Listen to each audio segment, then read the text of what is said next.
9 अक्टूबर से शुक्र गोचर, कन्या में शुक्र की दस्तक, शुक्र के साथ सूर्य की मौजूदगी, नीच अवस्था में शुक्र का प्रभाव, केतु मंगल का चक्कर, किन को लग्जरी की सौगात, किन पर पड़ेगी कंगाली की मार। शुक्र गोचर में 12 राशियों का भविष्य फल देखिए सिर्फ और सिर्फ धर्म ज्ञान पर। नमस्कार, धर्म ज्ञान के दर्शकों का स्वागत है। मैं हूं आपके साथ कविता राणा, मेरे साथ डॉक्टर मयंक शर्मा जी। स्वागत है सर आपका। धन्यवाद कविता जी। धर्म ज्ञान के सभी दर्शकों को सादर नमस्कार। आपका हर पल मंगलमय हो। अमूमन हम आपको जब भी शुक्र के गोचर के बारे में बताते हैं तो उम्मीदें अत्यधिक बढ़ जाती हैं, क्योंकि शुक्र को हमेशा भौतिक सुख साधनों से जोड़ा जाता है और इसलिए हम हमेशा कहते हैं कि शुक्र के गोचर में अब की बार क्या लग्जरी का तड़का आपकी लाइफ में लगेगा।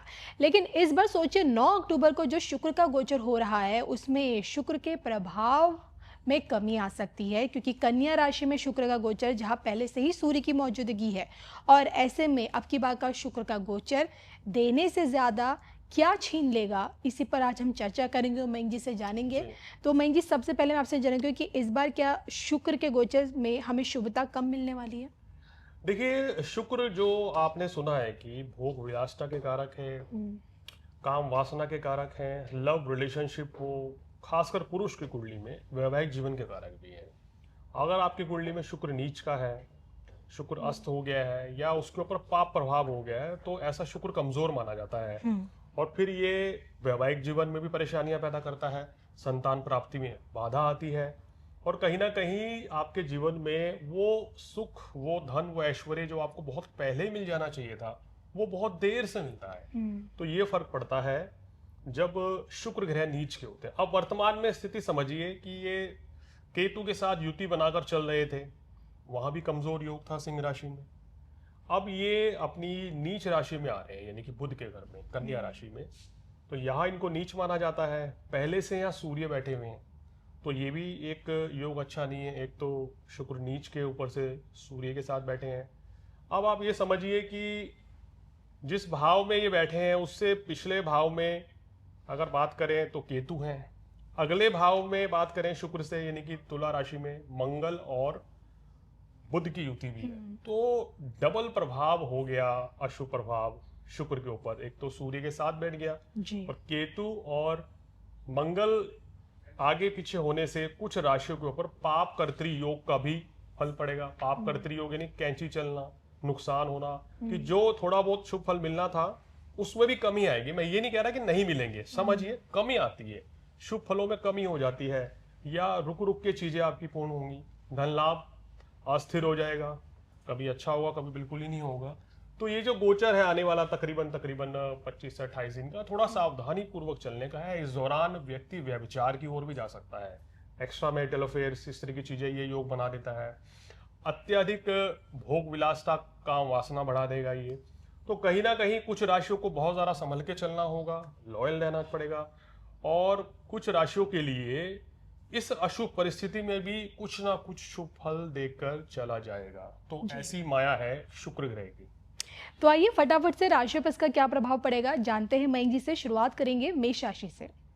देखिए, मेष राशि वालों के धन के कारक हैं और सप्तम भाव व्यापार के कारक हैं, जीवन साथी कारक हैं, ये नीच के हो गए हैं। तो यहाँ गृहस्थ जीवन में, पारिवारिक जीवन में, वैवाहिक जीवन में परेशानी पैदा करेंगे। ऐसा शुक्र सूर्य के साथ है, तो जितना लाभ आप उम्मीद करने की सोच रहे हैं उतना लाभ आपको व्यापार में नहीं मिलेगा। इसके साथ साथ ही गृहस्थ जीवन में कुछ ना कुछ परेशानी रह सकती है। तो मेष राशि वालों को सलाह है कि जब तक कन्या राशि में आपके शुक्र बैठे हैं तो कोशिश करें कि किसी के साथ, खासकर घर परिवार में जीवन साथी के साथ वाद विवाद ना हो। इस दौरान धन हानि होने की आशंका है, तो धन का निवेश करने से भी बचना चाहिए और कुसंगति से बचने की मैं आपको सलाह देता हूँ। वृषभ के लिए? वृषभ राशि वालों के लिए बात करें तो ये पंचम भाव में बन रहा है। संतान की सेहत का इस समय आपको ध्यान रखना पड़ेगा। शिक्षा परीक्षा में बाधा आने के योग हैं। इसके साथ साथ ही संतान के साथ किसी तरह का मनमुटाव ना हो, उस चीज का ध्यान रखें। ये समय लाभ स्थान पे उच्च की दृष्टि है, तो यहाँ आपको व्यापार में अच्छा लाभ मिल जाएगा। लग्नेश नीच होने के बावजूद भी व्यापार में आपको लाभ अच्छा देंगे। अचानक से आपको धन लाभ की प्राप्ति हो सकती है। अगर आप विदेश में रहते हैं, विदेशों से जुड़े हुए हैं, तो ये लाभ अत्यधिक बढ़ जाएगा जी। लेकिन इस समय प्रेम संबंधों में कुछ ना कुछ गलत फहमियां पैदा हो सकती हैं। तो मेरी सलाह है कि आपको अपनी वाणी पर संयम रखना चाहिए, कोई भी निर्णय सोच समझ कर लें। मिथुन राशि। मिथुन राशि वालों के चतुर्थ भाव में पड़ेगा, सुख साधनों में कमी रहती हुई नजर आ रही है, स्थान परिवर्तन के योग हैं। जो लोग इस समय नौकरी में है तो कहीं ना कहीं उनका स्थानांतरण हो सकता है, ट्रांसफर हो सकता है, खासकर अगर आप सरकारी नौकरी में हैं। इस समय कार्य क्षेत्र में भी थोड़ा सा संभल के चलें। हालांकि उच्च दृष्टि पड़ रही है, लेकिन फिर भी मेरा मानना यह है कि किसी भी तरह के मनमुटाव विवाद से आपको बचना चाहिए। और अक्टूबर का महीना है, यहाँ पे वो एक चेंज और भी होगा, जो बृहस्पति भी यहाँ राशि परिवर्तन कर जाएंगे, इसकी भी चर्चा करेंगे। लेकिन 9 अक्टूबर से लेके आपको बात करें तो 19 अक्टूबर तक का जो समय रहेगा, ये समय जो है थोड़ा सा सतर्क रह के आपको चलना होगा। तो अब तक हमने मेष, वृषभ और मिथुन तक फटाफट से जाना, और अब बात करते हैं सिंह के बारे में। कर्क माफ राशि। कीजिए, कर्क राशि के बारे में। देखिए, कर्क राशि वालों को तीसरे भाव में बनेगा। गोचर में तीसरे भाव में शुक्र को उतना अच्छा नहीं माना गया है, लेकिन फिर भी जो लोग कला क्षेत्र से जुड़े हुए हैं, ग्लैमर इंडस्ट्री से हैं, फिल्म लाइन से हैं, बॉलीवुड से हैं या पत्रकारिता से, उनके लिए ये गोचर बहुत शुभ रहेगा जी। उनको लाभ मिलेगा। विदेश यात्रा के योग शुक्र आपको यहाँ करा देंगे, भाग्य का साथ मिलेगा। अगर आप धार्मिक होते हैं, धर्म कर्म में रुचि रखते हैं, तो निसंदेह ये शुक्र आपको शुभ फल देंगे। जीवन साथी का सम्मान करें, स्त्री का सम्मान करें, उनको कोई ना कोई वस्त्र इत्यादि गिफ्ट करें, तो निश्चित रूप से शुक्र के शुभ फल मिलने आपको शुरू हो जाएंगे। सिंह राशि। सिंह राशि वालों के धन भाव में बन रहा है, तो ये धन हानि होने की इस समय आशंका है। इस समय आपको क्या करना है कि किसी भी तरह का रिस्क फैक्टर वाला काम नहीं करना है, क्योंकि अष्टम भाव में शनि, और बात करें तो सामने उसके बैठे हैं शुक्र। तो ये जो स्थिति आपके लिए बन रही है, थोड़ा संभल कर चलने की है। इस समय कोई भी निवेश अगर आप करते हैं तो उसमें हानि भी हो सकती है, तो अपनी कुंडली का अध्ययन कराकर ही कोई नई शुरुआत करें जी। तो आपके लिए बेहतर रहेगा। और इसके साथ साथ ही कार्यस्थल पर भी कोई लापरवाही आपको नहीं करनी चाहिए। कन्या। कन्या राशि में ही योग बन रहा है, हालांकि यहाँ पर एक्सेप्शन चीज हो गई है, क्योंकि यहाँ पर आपके धन के और बात करें तो भाग्य के कारक हैं, और लगन में बैठ गए हैं तो ये योग बनेगा, और गोचर में ये योग आपके लिए अच्छा रहता है। तो कन्या राशि वालों के लिए काम कारोबार के लिए, वैवाहिक जीवन के लिए अच्छा स्थिति बन रही है। मान प्रतिष्ठा बढ़ेगी, धन लाभ भी होगा, भाग्य भी आपका साथ देगा। विदेश जाना चाहते हैं या आप विदेश जाकर पढ़ना चाहते हैं तो ये गोचर आपके लिए बहुत ही शानदार रहेगा। इस समय कन्या राशि वालों को सलाह दी जाती है कि किसी भी तरह की कुसंगति से आपको बचना चाहिए। जो बहुत से लोग लॉटरी लेते हैं या जुआ खेलते हैं या सट्टा खेलते हैं या कोई इलीगल एक्टिविटी करते हैं, तो उसमें आप एक्सपोज हो सकते हैं, कहीं ना कहीं लीगल एक्शन भी आपके अगेंस्ट हो सकता है, तो थोड़ा सावधानी पूर्वक चलना होगा यहाँ। चलिए बात करते हैं फटाफट से तुला के बारे में भी। देखिए, तुला राशि जो कि इनकी अपनी खुद राशि है शुक्र की, और शुक्र चले गए हैं 12वें भाव में। अब कहते हैं कि शुक्र 12वें भाव के कारक भी हम उच्च के माने गए हैं, लेकिन यहाँ आपके 12वें भाव में नीच करेंगे तो पैरों में दर्द, जोड़ों में दर्द की शिकायत बढ़ सकती है, रोग चोट दुर्घटना इस तरह की समस्याओं से दो चार होना पड़ सकता है। तो यहाँ पे एक तो सबसे पहले सेहत का ध्यान रखें, और लग्नेश आपके नीच के हो गए हैं, जिसके चलते अभी आपको आने वाले तकरीबन 20 दिन तक कोई भी नए कार्य की शुरुआत करने से बचना चाहिए। ऐसी मैं सलाह देता हूं, तो आपके लिए बहुत अच्छा रहेगा। इस दौरान यात्रा करते हैं तो अपने दस्तावेज का, सामान का ध्यान रखें वही, और किसी से उलझना बिल्कुल नहीं चाहिए आपको, वरना तो आपकी परेशानी बढ़ सकती है। वहीं इसी कड़ी में वृश्चिक के लिए। वृश्चिक राशि वालों के लिए अच्छा है, कन्या राशि वालों की तरह है, क्योंकि लाभ स्थान में कोई भी ग्रह रहता है तो वो धन लाभ आपको जरूर देगा। तो व्यापारी हैं अगर आप, खासकर तो आपको व्यापार में अच्छा धन लाभ हो सकता है। खासकर अगर आप शुक्र से संबंधित व्यवसाय करते हैं, जैसे कपड़े का बिजनेस हो, फलों का व्यवसाय हो, या आपका होटल रेस्टोरेंट है, तो ये आपको जबरदस्त रास आएगा। आपकी संतान की तरक्की होगी, संतान की तरफ से कोई शुभ समाचार की प्राप्ति हो सकती है।